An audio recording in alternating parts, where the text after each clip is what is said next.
Bonjour et bienvenue pour cette nouvelle revue de la littérature sur les infections associées aux soins, une revue de la littérature qui porte sur les deux dernières semaines, à savoir les semaines 4 et 5, donc du 9 au 21 janvier 2015. Comme la dernière fois, nous avons relu un ensemble de journaux, des journaux d'hygiène, de maladies infectieuses, de microbiologie ou encore de réanimation, puis des journaux plus généralistes comme le New England, le Lancet, ou encore des réseaux sociaux comme Twitter. Tout d'abord, une première étude publiée dans Clinical Infectious Disease qui a essayé de voir quel était l'impact prédictif de culture de dépistage pour la recherche d'Acinetobacter baumannii résistant au carbapenem sur la survenue d'infections chez les patients de réanimation traumatique en Floride aux États-Unis.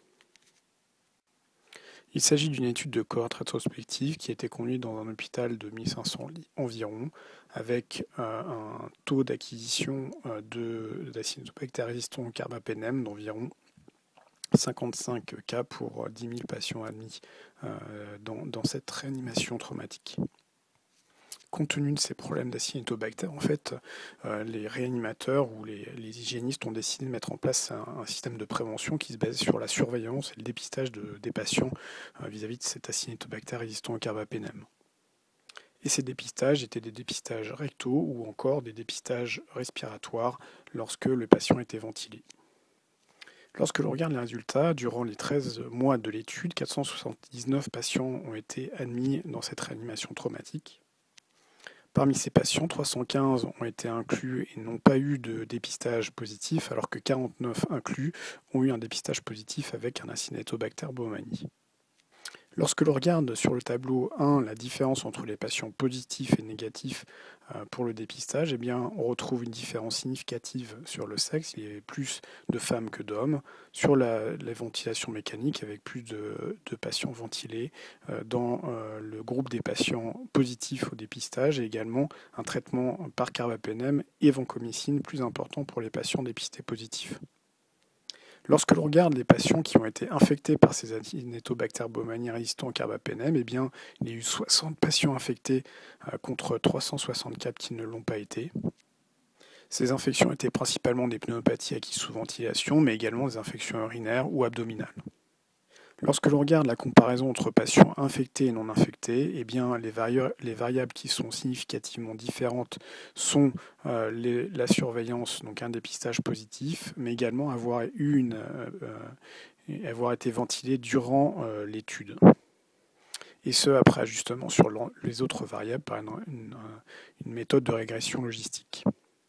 Lorsque l'on regarde les comparaisons par l'intermédiaire d'une méthode de régression proportionnelle de Cox entre les patients infectés et non infectés, eh bien, les variables qui ressortent sont toujours la surveillance, donc le dépistage positif, mais les autres variables initialement trouvées dans le modèle de base n'étaient pas significatives après ajustement par régression de Cox. Lorsque l'on regarde la courbe de Kaplan-Meier, eh bien, nous pouvons voir la probabilité de rester sans Acinetobacter baumannii résistant au carbapenem en réanimation en fonction du temps. Et ce que l'on constate, c'est que les patients qui ont un dépistage positif durant leur admission ou au décours de leur hospitalisation ont beaucoup plus de risques de devenir infectés que les patients qui ne le sont pas. C'est la différence entre la courbe en pointillé et la courbe pleine que vous pouvez voir sur cette diapositive. Donc en gros, ce que les auteurs concluent, c'est que d'avoir un dépistage positif en réanimation d'Acinetobacter baumannii résistant au carbapenem est un bon indicateur, un bon prédicteur de la survenue d'infection au décours de l'hospitalisation. Et que finalement, le risque d'avoir une infection par ce pathogène était finalement 16 fois supérieur pour les patients qui avaient une culture positive lors d'un dépistage. Ce sont des résultats qui ne sont pas tout à fait nouveaux, puisque d'autres études l'ont démontré. Finalement, les auteurs qui disent que les dépistages sont vraiment importants pour prédire les infections, effectivement, c'est bien, mais quand on n'est pas dans une situation d'épidémie ou d'endémie à Acinetobacter baumannii, eh bien, on peut éventuellement s'en passer. Une question qui reste en suspens, c'est l'exposition aux antibiotiques, qui finalement a été prise en compte dans cette étude essentiellement par des variables catégorielles. Exposition aux antibiotiques, oui, non, et non pas par des variables continues, c'est-à-dire des consommations d'antibiotiques. C'est d'ailleurs cité dans les limites de l'étude par les auteurs, tout comme le fait qu'il n'y a pas eu de biologie moléculaire réalisée, donc de typage des souches d'Acinetobacter retrouvées, ou encore le fait qu'il s'agit d'une étude essentiellement monocentrique. Une seconde étude, ou plutôt une correspondance, qui a essayé de voir, qui a repris une étude concernant la non-utilité de la culture des cathéters veineux centraux lorsqu'il y a une bactériémie suspectée liée à l'infection de ce cathéter.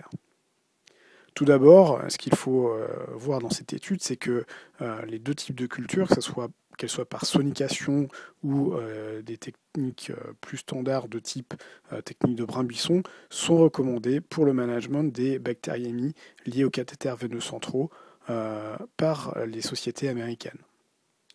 Ces recommandations ont deux objectifs. Tout d'abord, d'étiqueter le fait que le cathéter ou l'infection de cathéter est liée à la bactériémie. Et d'autre part, une fois que cette chose est établie, de diminuer les durées d'antibiothérapie et d'avoir une meilleure prise en charge en termes d'antibiothérapie du patient infecté. L'étude qui a fait l'objet de cette correspondance, en fait, a inclus 975 patients qui avaient donc un cathéter veineux central. Parmi ces patients, 217 ont eu une culture positive, une colonisation positive du cathéter à la culture. Et parmi ces 217 patients qui ont une culture positive du cathéter, eh bien, il y avait 165 patients qui avaient une bactériémie secondaire, une autre porte d'entrée ou asymptomatique, alors que 52 patients, eux, avaient clairement une bactériémie liées au cathéter, selon le diagnostic des auteurs. Lorsque les auteurs de cette correspondance ont essayé d'effectuer des analyses de sensibilité, spécificité des données, non seulement d'une méta-analyse, mais également des données de cette étude sur la survenue d'infection, eh bien, ils se sont rendus compte que finalement la valeur prédictive positive du test, à savoir de la culture du cathéter systématique, était de l'ordre de 27 à 70%. Ce qui rend, selon les auteurs, cette culture systématique totalement obsolète et à ne pas utiliser finalement en routine dans les réanimations. C'est un débat qui est en cours à l'heure actuelle et qui mérite d'être étoffé, bien entendu, par d'autres études. Une troisième étude de l'Annals of Intensive Care qui essayait de voir en fait quelle était la concordance entre des pathogènes retrouvés dans des hémocultures, donc des bactériémies, et des prélèvements de sites potentiellement infectés pour rechercher la porte d'entrée. Il s'agit d'une étude qui a été menée à Londres, dans l'hôpital de Guy's and St Thomas. Lorsque l'on regarde les résultats de ces études et les conclusions des auteurs, des choses qui ne sont pas très surprenantes. Tout d'abord, le fait qu'en réanimation, il y a beaucoup de contamination des flacons d'hémoculture. Et lorsque l'on regarde la concordance entre les pathogènes retrouvés dans les flacons d'hémoculture et ceux retrouvés au niveau de sites potentiellement infectés et constituant la porte d'entrée de ces hémocultures, eh bien, les concordances principalement retrouvées sont au niveau des sites pulmonaires ou encore urinaires, avec des pourcentages de concordance qui restent quand même assez faibles, de l'ordre de 53% pour les infections pulmonaires ou de 23% pour les infections urinaires. Les cathéters, quant à eux, représentaient 6% de l'ensemble des cathéters, les hémocultures positives sur cathéter, représentaient 6% de l'ensemble des hémocultures positives et de l'ordre de 12% des bactériémies en réanimation étaient associées donc à ces cathéters.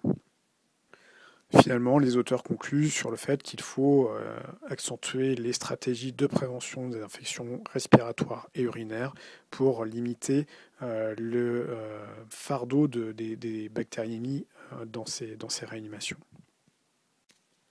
L'étude de la semaine est probablement celle-ci, qui a été publiée dans JAMA, qui est une étude qui a essayé de voir l'intérêt donc de la toilette à chlorhexidine chez les patients de réanimation pour la prévention des infections associées aux soins. C'est un concept qui n'est pas nouveau, il y a eu d'autres études par le passé, mais il s'agit finalement d'un essai randomisé qui s'ajoute aux données publiées jusqu'à présent. Il s'agit d'une étude monocentrique avec un essai randomisé en cluster et de multiples crossovers qui a inclus plus de 9000 patients admis dans 5 réanimations d'un hôpital du Tennessee. Donc, les réanimations étaient randomisées et dans les réanimations qui avaient en fait la chlorhexidine dans la préparation, il s'agissait de chlorhexidine 2% et l'ensemble des patients de ces réanimations avaient une toilette par l'intermédiaire de ce produit. Alors que les réanimations contrôle finalement avaient une toilette classique sans chlorhexidine à 2%. Pour compenser le faible nombre de clusters, en fait, les réanimations ont été switchées. Il y a eu 3 crossovers successifs pour l'intervention versus le témoin dans les toilettes. Les périodes d'intervention étaient de l'ordre de 10 semaines. Et lors de cette étude, les auteurs n'ont pas trouvé finalement d'intérêt ou de réduction des infections associées aux soins, notamment des infections liées au cathéter, des pneumopathies sous ventilation, des infections sur sonde urinaire ou encore des infections à Clostridium difficile lorsqu'il y avait une toilette quotidienne grâce à l'aide de cette chlorhexidine 2%. Les taux d'infection étaient de l'ordre de 2,8% pour 1000 patients jour lorsqu'il y avait une toilette à chlorhexidine versus 2,9 infections pour 1000 patients jour lorsqu'il y avait une toilette normale sans chlorhexidine. De la même manière, pas de différence significative pour les outcomes secondaires, notamment la bactériémie associée aux soins, le fait d'avoir une hémoculture contaminée ou d'avoir des prélèvements cliniques avec des bactéries multirésistantes. Comme toute étude, il y avait plusieurs limites dans cette méthode. La première étant que la toilette ne se faisait pas en aveugle. Le fait que les toilettes à chlorhexidine sur les outcomes comme le cathéter, les pneumopathies sous ventilation, les infections urinaires sur cathéter ou encore les infections à Clostridium difficile sont des outcomes finalement assez faibles pour voir l'impact de cette chlorhexidine, de ces bains de chlorhexidine. Les taux d'infection de manière globale étaient assez faibles et l'applicabilité de ces résultats sur d'autres réanimations n'est pas très claire. Et enfin, il n'y avait pas de dépistage en réanimation pour voir s'il n'y avait pas des cross-transmissions, plutôt des transmissions croisées, de bactéries multirésistantes.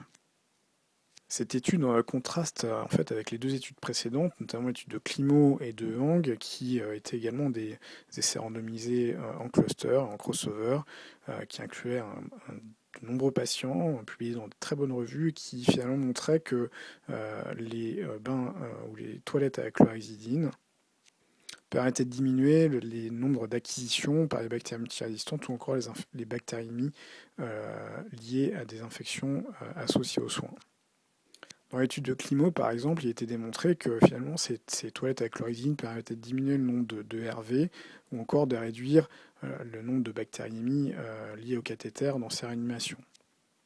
En revanche, ces résultats sont à prendre avec précaution puisqu'il a été décrit dans de nombreux éditoriaux ou de nombreuses évaluations de cette étude que finalement les bains à chlorhexidine, les toilettes à chlorhexidine permettaient de diminuer les commensaux de la peau, notamment les Staphylococcus coagulase négatifs, plus que les bactériémies pathogènes comme les Staphylococcus aureus, à l'origine d'hémocultures positives.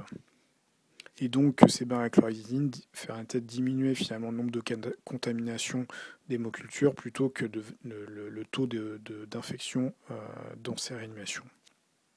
Pour ce qui est de l'étude de Hang, il y avait également de nombreux biais dans cette étude, notamment le fait que les mesures d'hygiène, notamment l'hygiène des mains, n'étaient pas monitorées dans les résultats et donc non prises en compte dans les résultats de cette étude.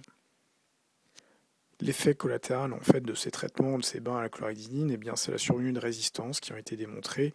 Donc il faut faire extrêmement attention à l'utilisation de manière large de cette méthode avec de potentiels effets indésirables dans le futur. Enfin, une dernière étude publiée dans JAMA Surgery qui essaie de voir l'intérêt d'une checklist pour prévenir les effets indésirables en chirurgie chez des patients du Michigan. Donc il s'agit des mêmes patients, enfin des mêmes, je dirais, mêmes hôpitaux que ceux inclus dans l'étude de Pronovost sur la prévention des infections liées au cathéter il y a quelques années dans ce même État des États-Unis. Le principe du programme, en fait, c'est pas en deux composantes. La première étant d'avoir des données, ou plutôt d'avoir une checklist qui intègre les notions de prévention principales de survenue de complications, notamment le fait d'avoir une tonte, le fait d'avoir une normothermie, une bonne antibioprophylaxie lors d'interventions chirurgicales. Une deuxième partie, une partie qui intègre des sciences sociales, qui essaie de finalement éduquer, d'augmenter les connaissances des participants, donc des personnes du bloc opératoire, sur la notion de climat de sécurité dans le bloc opératoire, mais également la notion de prévention des infections ou des complications liées aux interventions chirurgicales. C'est des méthodes qui sont utilisées depuis plusieurs années, notamment en lien avec l'étude de Pronovost dont j'ai parlé précédemment, et qui ont montré leur efficacité aux États-Unis, alors que dans d'autres pays comme en Angleterre, eh bien, il y avait des résultats beaucoup plus mitigés sur l'implication et l'enrôlement des participants dans un programme de prévention pour la prévention des infections. L'étude a intégré donc 65 000 patients dans 29 hôpitaux. Parmi ces 29 hôpitaux, eh bien 14 ont mis en place le programme dont nous venons de parler, alors que le reste des hôpitaux étaient des hôpitaux témoins. Comme outcome, eh bien, il a été pris en compte la mortalité à 30 jours, mais également la survenue d'infections du site opératoire ou encore des problèmes de cicatrisation à la suite de l'intervention ou d'autres complications. Et ce que l'on constate en comparant les unités et les blocs opératoires qui ont appliqué cette checklist par rapport à ceux qui ne l'ont pas appliqué, eh bien, c'est qu'il n'y a pas de réelle différence vis-à-vis de la survenue de complications dans ces blocs opératoires, ou plutôt chez les patients opérés. Et en fait, cette étude montre que finalement l'application d'une méthode dans un domaine clinique comme les cathéters ne l'est pas forcément dans d'autres, notamment pour les interventions chirurgicales. Enfin, la diapositive bonus Twitter de la semaine avec un premier article qui a été publié dans le Télégraphe qui a interviewé en fait un responsable d'une compagnie pharmaceutique et qui donne son point de vue sur la résistance aux antibiotiques et notamment l'implication de l'industrie dans la survenue de ces résistances.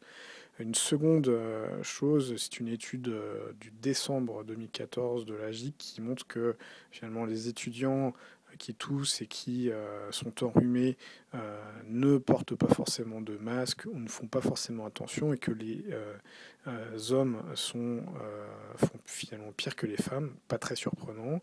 Et une troisième chose, eh bien, ce sont les vidéos YouTube de LeakPeak de 2011 que j'ai trouvées. Je vous conseille d'aller voir notamment la présentation d'Andreas Voss sur les changements des comportements des soignants. Puis je vous laisse regarder trois autres études que je n'ai pas traitées dans cette revue de la littérature, mais qui peuvent paraître intéressantes pour certains, notamment des études liées à l'infectiologie ou à la bactériologie. À bientôt et à dans 15 jours, je l'espère.